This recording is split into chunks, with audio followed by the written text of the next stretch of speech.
Hello, magandang araw. Naisip ko palang magluto ng tinola dahil medyo malamig ang panahon dahil sa ulan.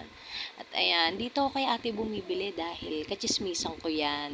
Kamaritisan ko yan. Charing! Hindi. Fresh kasi yung manok sa kanila kaya dito ako laging bumibili sa kanila. Kada umaga nga, bagong kata yung dinideliver sa kanila. At yan, 125 nga po pala yung nabili ko. Okay na yan, at least meron tayong manok. Kesa naman sa wala. O, di ba? Pinagayat ko na rin yan kay ate with matching kwentuhan. At bumili ako ng 3 pirasong sili at sayote.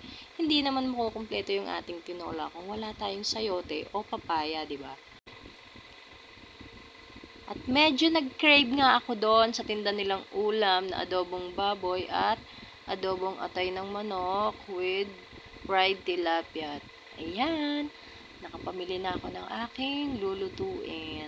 At lumabas nga muna saglit si ate at wala daw siyang panukli sa aking kayamanang charing.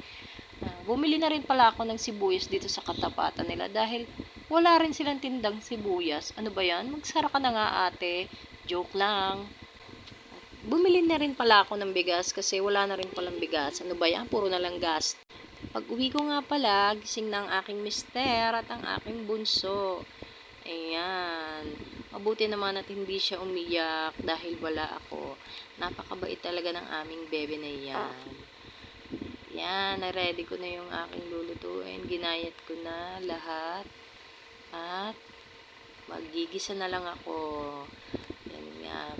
Kagisa ko ay ilalagay ko na yung manok. O, di ba? Lalagyan ko na rin yan ng patis para sumarap lalo ang ating tinola pag iginisa sa patis. Ayan. Lagyan na rin natin ng paminta.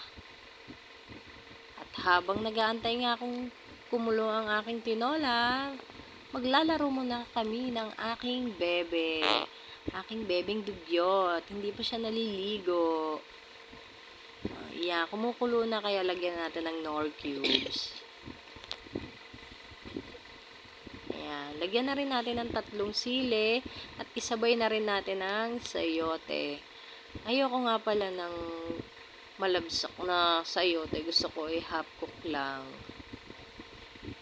Ayan. Tanan! Ayan na yung aking finished product na tinola with sausawan na maanghang.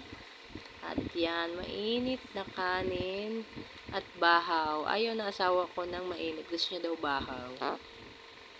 Ayan, kain po kayo. Papasok na siya sa trabaho kaya kailangan niya ng kumain. 'Di ba? Fresh, bagong ligo yan. Ayan. Hello! Bye! Bye sa aming bebe!